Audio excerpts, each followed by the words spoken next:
shotgun was pointed at Luke Carter's chest when he first heard he was getting married. The barrel did not shake. Old Sheriff Boyd's hand was steady, his eyes flat as dry stone. The whole town of Dry Creek watched from the wooden walkways. Horses stamped. A dog barked once and went quiet. No one laughed. No one spoke. They were waiting to see if Luke would fight or fold. Luke stood in the dust, shirt torn, knuckles split from the saloon brawl that had started it all. He was tall and broad with sunburned skin and a jaw that always looked like it wanted to clench. He had spent his life roaming cattle trails and dry valleys, never staying in one place, never tied to anyone. He was a man who could ride from Texas to Montana and leave nothing behind. Now the sheriff was telling him he had two choices, marry or go to prison. You broke his arm, Luke. Sheriff Boyd said, nodding toward the man groaning on the ground near the saloon doors. You busted up the brass lantern. You wrecked half the bar. Judge is tired of you drifting in and out like a dust storm. You settle down here with her, or you sit in a cell for 5 years. The word her hung in the air. Every head turned as a woman stepped out from the crowd. Her name was Clara Hayes. Folks in Dry Creek called her an old maid when they whispered behind her back. She was 29, which in town talk was almost ancient for an unmarried woman. She wore a plain blue dress that had been washed so many times the color had faded. Her brown hair was twisted into a tight bun at the back of her head. She had rough work hands and a straight back. Clara did not look like the painted saloon girls who liked to flirt with cowboys. She did not swing her hips or bat her eyes. Her face was calm, quiet, and tired in a way that came from years of doing everything alone. She did not smile at Luke. She just looked at him with steady hazel eyes. Luke stared back. His first thought was that this was some kind of joke. His second thought was that the sheriff might actually pull the trigger if he laughed. Why her? Luke asked, his voice low. Because she needs a husband, and land is tied to a husband, Sheriff Boyd said. Her daddy died and left the hay place to her. No man to help, no one to stand between her and the outlaws who have been eyeing that ranch. You broke the law. The judge says you can pay it off by taking on a duty. You marry Clara, you work the ranch, you keep out of trouble, or I put you in irons. Clara's fingers tightened around the small Bible she held, but she did not speak. She had grown up in Dry Creek. She knew what people said about her. Too plain, too serious, too old. Men looked past her like she was part of the furniture. No one had ever fought to stay by her side. Now the town was forcing a man to do it. I am not some horse you can trade, Luke snapped. Then sit in a cell and stare at 4 walls, Sheriff Boyd said. You ran wild long enough. Time to choose something. Luke looked past the sheriff at the wide open land beyond town. The sky stretched forever, pale and endless. The thought of losing that to iron bar settled like a rock in his chest. His jaw worked. He looked at Clara again. She was not pretty in the way men bragged about, but there was something strong in the way she held herself. She did not look afraid. She looked like a woman who had been dealt a hard hand and had decided to stand anyway. Fine, Luke said. The word tasted bitter. I will marry her. A murmur rolled through the crowd like wind through grass. The sheriff lowered the shotgun. That afternoon, with half the town watching, a preacher stood on the steps of the small white church and said the words. The ring on Clara's finger had belonged to her mother. Luke's hands were rough and warm when he slid it on, his touch quick, almost angry. Clara's voice did not shake when she said, I do. When it was over, no one threw rice or cheered. Folks drifted away, whispering. Some shook their heads. A couple of cowhands snickered at Luke, then went silent when he turned his hard eyes on them. Clara and Luke rode out of town on the same wagon, sitting a full arm length apart. The Hayes Ranch lay a few miles from Dry Creek, past a wide field of dry grass and scrub. The house was small but solid, its white paint peeling in thin curls. A barn leaned slightly to one side. A chicken coop stood near a patch of soil, where cornstalks fought their way up through hard ground. In the distance, low hills rolled under the sun. Luke stepped down from the wagon and took it all in.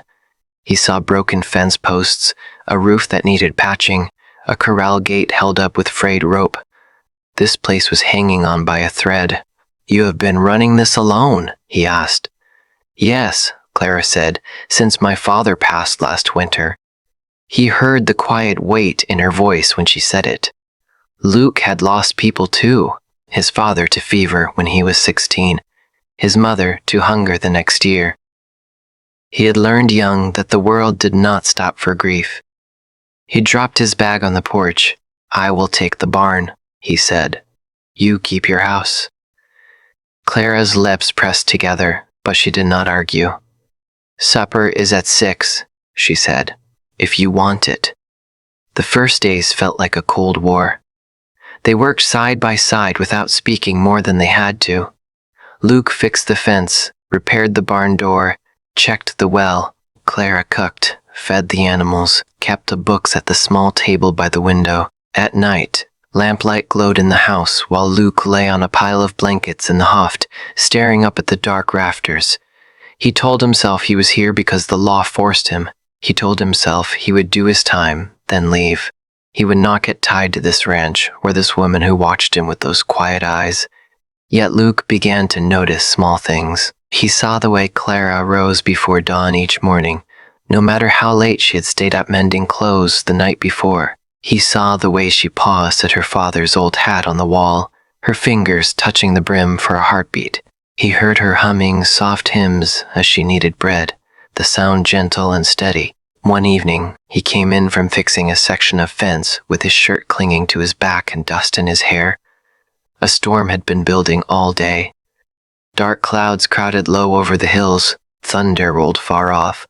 Clara was standing on the porch, looking at the sky. "You should tie down anything loose," Luke said. "That storm will hit hard." She nodded. "I know. I have handled storms before." A crack of lightning flashed, followed by a sharp roar of thunder. The horses in the corral snorted and stamped.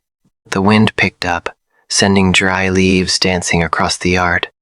As the first heavy drops of rain began to fall, Luke saw something that made his chest tighten. The old barn roof, already weak, shuddered under the force of the wind. A section of it lifted and slammed back down. Inside that barn, in a small pen in the corner, was the one thing Clara had left from her father's last season of breeding. A young bay mare, her coat dark and sleek, her eyes wide and nervous whenever the wind howled. Without a word, Clara hitched up her skirt and ran straight toward the barn. Luke cursed under his breath and took off after her as the storm came crashing down on the hay ranch. The wind hit like a wall when Clara reached the barn doors. Rain slashed at her face, soaking her hair and dress in seconds. The doors rattled on their hinges as if they wanted to tear free. "CL, wait," Luke shouted, but his voice was snatched by the storm. She grabbed the heavy wooden handle and yanked. The door stuck for a moment, then gave way. The barn groaned under the weight of the wind. Dust and hay swirled in the air. The young bay mare screamed, kicking against the boards of her small pen. Clara slipped inside. Thunder cracked so close the ground shook. Luke pushed in behind her and slammed the barn door shut. For a moment, the world went dim, lit only by lightning that flashed through the gaps in the broken roof. Rain streamed down through fresh cracks. The rafters creaked in a low warning moan. "That roof will not hold," Luke said. He could feel the whole place shiver with each gust. If the roof gave way in one piece, it could crush anything below it, including the mare, including Clara. Clara moved toward the horse, talking in a soft voice that shook only a little. "Easy, girl. Easy now. It is just a storm. Just noise and light. You stay with me." The mare tossed her head, eyes rolling white. Clara reached for the halter. Her wet dress clung to her legs, making it hard to move fast. Luke saw a beam above them, split with a sharp crack. "So, get out of the pen," he barked. "Not without her," she shot back. Another bolt of lightning lit the inside of the barn bright as day. Luke saw the crack widen in the beam overhead, saw the way the roof sagged. He did not think. He moved. Luke vaulted over the low gate of the pen and grabbed the mare's halter along with Clara's hand. The horse reared, jerking them both forward. Luke planted his feet and pulled hard, using the strength that had hauled cattle out of river mud and held wild broncs for branding. "Move," he said, voice low and sharp. "Now, Clara." She did not argue this time. Together, they dragged the panicked horse out of the pen, step by step. The mare fought the whole way, hooves slipping on the wet hay, nostrils flaring. Rain hammered the barn roof like fists. They were halfway to the barn door when the cracked beam above the old pen gave up with a terrible splintering sound. "Down!" Luke shouted. He shoved Clara hard, knocking her to the ground and throwing his own body over hers. A section of the roof crashed where they had just been, sending wood and dust flying. The old pen vanished under broken boards. The mare screamed again, dancing sideways, but stayed on her feet. The rope went tight in Luke's hand, burning his skin. He held on, teeth bared, while debris bounced around them. For a long moment, all they could hear was the roar of the storm and the wild drum of their own hearts. Then the barn settled again, though every gust made it groan. Luke lifted himself off Clara, breathing hard. Her face was pale under the streaks of mud and rain, but her eyes were clear. "You all right?" he asked. She touched her arm, her ribs, then nodded. "Yes, you, fine," he said, though his shoulder throbbed where a piece of wood had clipped him. The mare trembled beside them, sides heaving. Clara pushed herself up to her knees and reached for the horse's nose with gentle fingers. "You did good, girl," she murmured. "You are all right. You are safe." Luke watched the way the mare's shaking eased to the sound of her voice, the way Clara's own hands steadied as she soothed the animal. There was fear in her eyes, but there was something else too. Still, she had not thought of her own safety first. She had run into danger without a second thought. He had known reckless courage in men on cattle drives. That was different. This was quiet, simple, and it reached inside him in a way he did not expect. "We have to get her to the stone shed," Luke said, nodding toward the small storage building outside. "Roof there is solid. Barn will not last through the night." Clara, snorts, glanced at the broken rafters and nodded. "All right." They pushed the barn door open again. Wind and rain surged in cold and sharp. Together they led the mare through the storm, heads bent, boots slipping in the mud. The horse balked once at a loud crack of thunder. But Clara kept talking to her, and Luke kept the rope tight. By the time they got the mare into the stone shed and bolted the door, all three of them were soaked. Clara's hair had come loose from its bun. Wet strands stuck to her cheeks and neck. Her dress clung to her like a second skin. Luke looked away, jaw tight, not wanting to see more than he should. "Thank you," she said, wiping water from her eyes. "You did not have to help," he snorted. "I am not about to watch a new horse die or a full woman get crushed." He regretted the last part as soon as he said it, but the words were out. Clara's chin lifted for a second. He thought she would snap back. Instead, she looked at him in a strange, steady way. "You think I am a fool for caring about what my father left me," she said. "But you ran in too." Luke opened his mouth and then shut it. He had no good answer. "Storm will pass," she added, voice softer. "It always does." Quote. They stood in the shed, listening to the rain pound the roof. The air was thick with the smell of wet horse and damp stone. The mare finally lowered her head, blowing out a long breath as if she had decided the world was not ending. Luke looked at Clara's hands, still resting on the horse's neck. They were small, but the veins stood out from years of work. There were pale scars across the knuckles. These were not the hands of a helpless woman. When the worst of the thunder moved on, they stepped back out into the softer rain. The barn was in bad shape. A whole section of the roof had caved in, leaving a yawning dark hole. Wood lay scattered across the muddy yard. "Ben is half gone," Luke said. "I know," Clara replied. Her voice was calm, but her eyes lingered on the damage. We will fix what we can. That is what Hayes do. Just you know, he said before he could stop himself. She looked at him. Lightning flashed far away, turning the hills into blue shadows for a heartbeat. Not just me, she said quietly. I have a husband now. The word hit him in a strange way, like a stone dropped into deep water. Husband. He had signed his name in the church book. He had said the vows. They wore rings, but hearing her say it, as if she believed it, made it feel more real than the whole ceremony. That night, Clara lit extra lamps in the house. The storm had left her with a chill that would not leave her bones. She moved more slowly than usual, wincing when she lifted a pot. Luke noticed. When she thought he had gone back to the barn, she leaned against the table and pressed a hand to her ribs. Her breath caught for a moment. He stepped into the doorway. You are hurt. She straightened at once. It is nothing, just a bruise. Let me see, he said. I said it is nothing, she snapped, color rising in her cheeks. He crossed the room in 2 strides and stopped an arm's length from her. You took a hit when I pushed you down. If you broke anything, you will not be able to lift or bend, and this place will fall apart. I am not asking. Let me see. They stood there locked in a quiet stare. Clara's eyes searched his face, as if she was trying to decide what kind of man he was. The wild drifter who started fights, or the one who ran into a collapsing barn to protect a horse he did not even own. At last she sighed and turned slightly away, fingers moving to the buttons at the top of her dress. Her hands shook.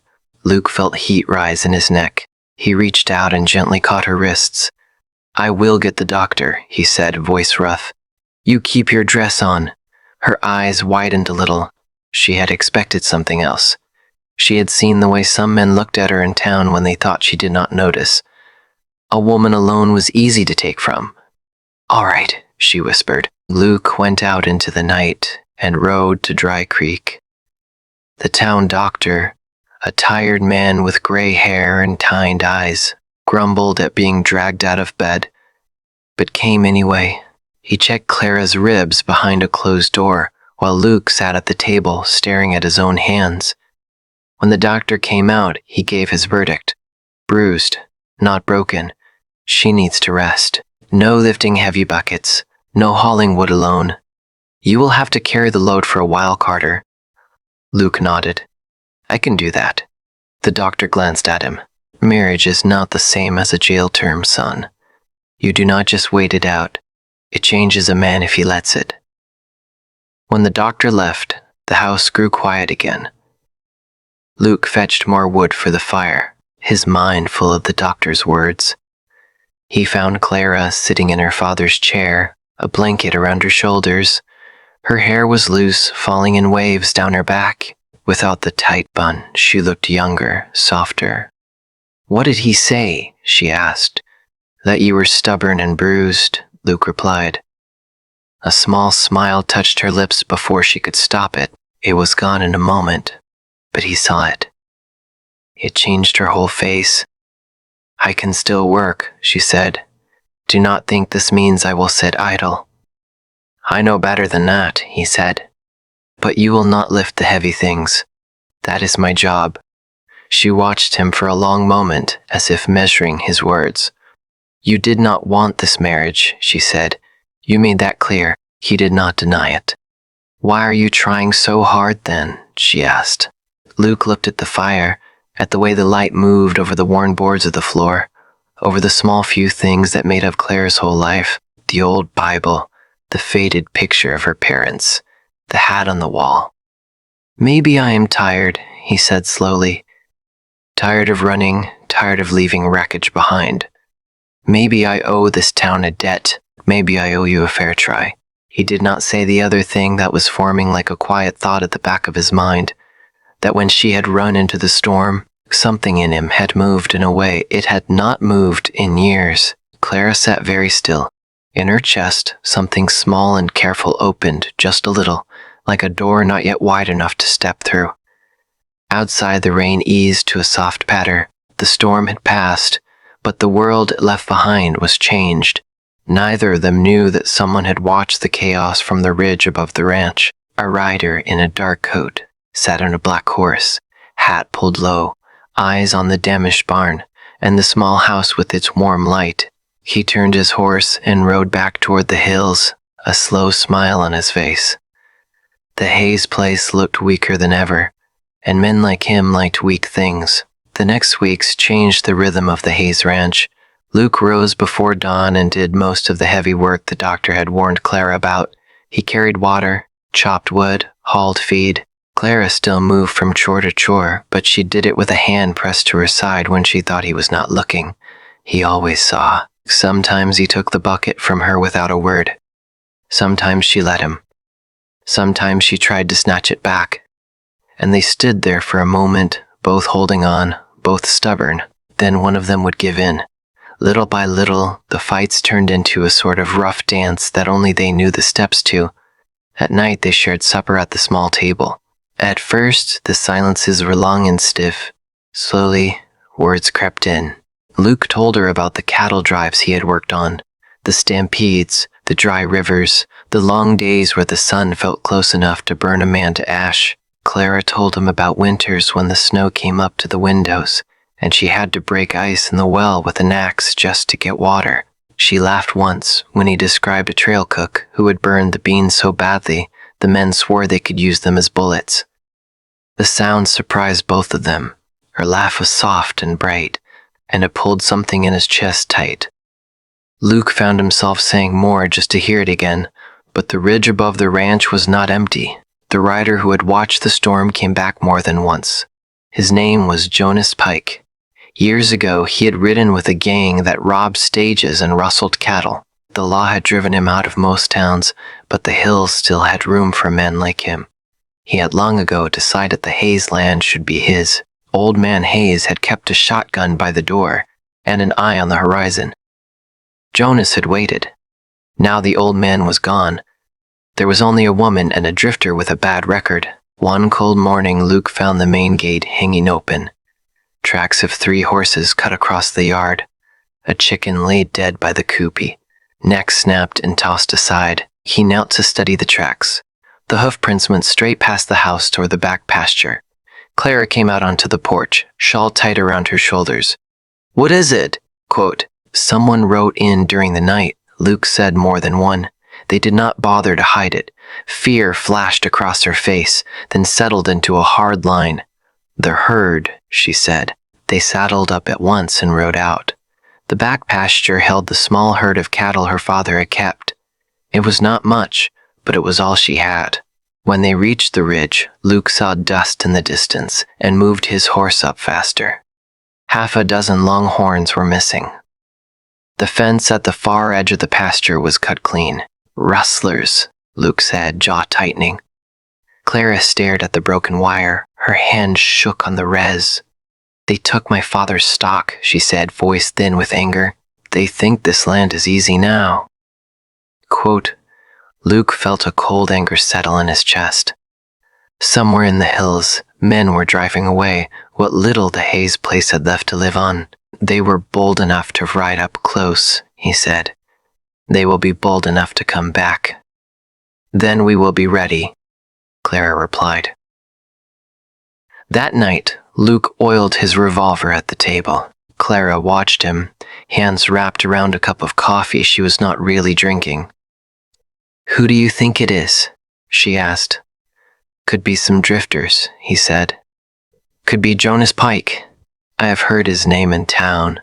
Sheriff says he has been sniffing around these hills for years." She looked at the fire. "My father said there was a man who wanted this ranch. He never said his name, just called him the Vulture." Luke slid the gun back into its holster. "If he comes picking at your bones, he will find teeth waiting." Clara gave him a sharp look. "This is not just my fight, Luke. It is yours too. You are tied to this land now." He knew she did not only mean the law. They set watches. Luke slept lighter than ever. Clara kept the rifle near the door. The air around the ranch felt tight, like the deep breath before a gunshot. The trouble came 3 nights later. The moon was thin and high. The fields lay in silver and shadow. Luke sat in the barn sharpening a knife, ears tuned to every sound. A coyote called far off. The horses shuffled in their stalls. Then he heard it, a small click, a soft creak, the sound of a back gate being opened slow and careful. Luke moved like a shadow, slipping out of the barn and into the night. He stayed close to the dark side of the house, hand on his gun. He saw them then. 3 figures near the corral. One held a lantern, its light hooded and low. Another cut at the fence with a pair of wire cutters. The third sat on a horse a little distance away, watching everything. Luke knew at once that was the leader. The man sat easy in the saddle like he was not worried at all. Luke stepped out of the shadow, gun raised. "That is far enough," he called, voice flat. The men at the fence froze. The rider turned his head, and the lantern light caught a thin, pale scar across his jaw. "Evening, Carter," Jonas Pike said, as if they were meeting on a street in town. "Fine night for moving cattle." "You are trespassing," Luke said. "Fence stays up. Herd stays here." Jonas smiled, slow and cold. "This land owes me a debt. Old man Hayes knew it. He is gone. Time to collect. The law says the land belongs to Clara Hayes," Luke replied, "and I stand with her." Jonas's eyes narrowed a little. "You were just a drifter with a wedding band they forced on you. You could ride away, and no one would blame you." "Maybe once," Luke said. "Not anymore." Behind him, the front door of the house opened. "Luke," Clara called. "What is it?" Quote. Jonas's gaze flicked to her. She stood there with her hair braided over one shoulder, a shawl around her, the rifle in her hands. Her stance was steady. The barrel pointed down but ready. "Well now," Jonas said, the old maid with a gun. "Folks in town were right. You are a stubborn one." Clara stepped forward until she stood beside Luke. Her voice was clear and sharp. "This is my father's land. You have no claim here. Ride out." Jonas chuckled. "You think you scare me, girl." "I am not trying to scare you," she said. "I am telling you. You want to fight, you get one." He studied the 2 of them standing there in the moonlight, a thin woman and a former troublemaker with a bad name. He had expected fear. Instead, he saw something else, a line they would not let him cross. He lifted his hand like he was tipping his hat. Then his fingers snapped down. The man with the lantern swung it up, light flaring. The other rustler drew his gun. Luke saw the move and fired first. His shot hit the lantern, shattering glass. Fire spilled, then died in the dirt. The yard plunged back into shadow. Gunfire cracked in the dark. "Down!" Luke shouted, pulling Clara behind the low stone well. Bullets hit the side of the house, sending chips of wood flying. Clara's breath came fast, but her hands were sure as she worked the rifle. She peered over the edge, aimed at the shape of the man who had been cutting the fence, and squeezed the trigger. The shot rang out. A grunt answered. The shadow dropped. Jonas cursed. "Fall back," he barked to his remaining man. Luke fired again, catching the second rustler in the leg as he tried to mount. The man screamed and tumbled to the ground, clutching his thigh. Jonas wheeled his horse, anger burning in his eyes. For a moment, Luke thought he would charge anyway, guns blazing. Then Jonas looked at the small house with its bullet scars, the woman with the rifle who had just dropped one of his men, the cowboy with his steady gun. He sneered. "This is not over," he said. "You cannot watch every fence and every shadow. I will come back when you blink." "You already lost," Clara called. "You wanted us scared and running. We are still here."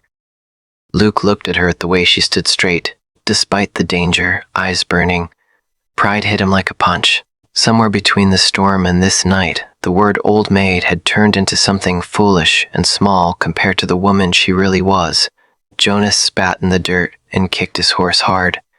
He rode into the dark, leaving his wounded man groaning on the ground. By the time the sheriff got there with 2 deputies drawn by the gunshots, Jonas was gone. They took the wounded wrestler into custody and listened as Luke and Clara told what had happened. Sheriff Boyd shook his head. I figured you would bring trouble, Carter, he said. I did not figure you would stand between it and this ranch. Luke wiped blood from a shallow graze on his arm. Guess you were wrong. The sheriff looked from him to Clara. You two could have been killed, he said. You sure you want to stay out here with Pike still in the hills? Clara and Luke shared a long look. The yard smelled of gunpowder and dust. The fence was cut, but the house still stood. The young mare in the stone shed snorted once, as if asking what all the noise had been about. Luke felt the old part of him, the part that wanted to run at the first sign of chain stir. He thought of open trails and nameless towns. Then he thought of Clara in the storm, Clara at the table with her hair loose, Clara standing beside him with her rifle and fire in her eyes. He turned back to the sheriff. I am not going anywhere, he said. This is my home now. The words surprised him even as he said them, but they felt true in his bones. Clara's fingers tightened on the rifle. Her heart beat so hard she felt it in her throat. This is my home, she said, and my husband's. Pike can circle all he wants. We will not give it up. The sheriff studied them for a long moment, then nodded. All right, then I will send word to the judge. Seems that forced marriage woke up something useful. When the lawman rode away, dawn was a pale line on the horizon. The ranch lay quiet again. Luke turned to Clara. The night's danger had left them both worn, but neither of them stepped back. You should have stayed inside, he said softly, and let you face them alone, she replied. No, that is not who I am, he nodded. I know that now. Silence fell between them, but it was not the old heavy kind. It felt full of something waiting. Clara, he said, voice low. When they made us marry, I felt trapped. I hated it. I told myself I would serve my time and leave when I could. Her face shifted, pain flickering across it like a shadow. I know, she said. I heard it in every word you did not say. He took a step closer. The sky behind her was turning pink. Her hair was loose again, curls escaping her braid. I was wrong, he said. Somewhere between that storm and tonight, this stopped feeling like a sentence. You are the bravest person I have ever known. This land is hard, but you love it. You ran into danger for a horse. You stood in front of a killer for a home, and a man who did not deserve you yet. Her eyes shone. I do not want to pay off a debt and ride away. He went on. I want to stay because I choose you, not because a judge told me to. Because somewhere along the way, you took over this old stubborn heart and made it want something more. Claire's breath caught. No one had ever said words like that to her. Men had called her useful, plain, strong, useless for marriage. Never needed, never wanted. How do I know you will not change your mind when the trail calls again? She whispered. He reached out slow, giving her time to pull away. She did not. His rough hand cupped her cheek. Because for the first time in my life, the trail feels empty compared to this porch, he said. Compared to you. You are my fight now, Clara. My peace, too. Tears spilled over her lashes. She did not brush them away. I did not want a husband forced on me, she said. I wanted someone who saw me. All of me, even the hard parts you see them.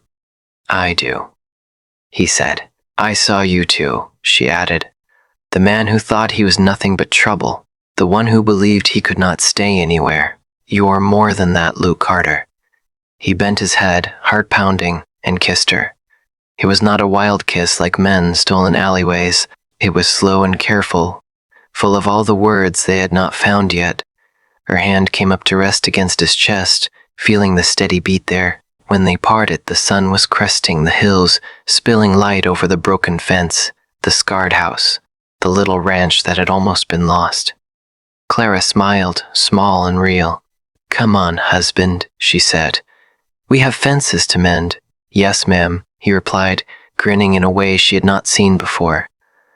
They walked back toward the house side by side. The land was still rough. Jonas Pike was still out there somewhere. Life would not be easy, but the Hayes Ranch was no longer a lonely woman's burden or a drifter's punishment.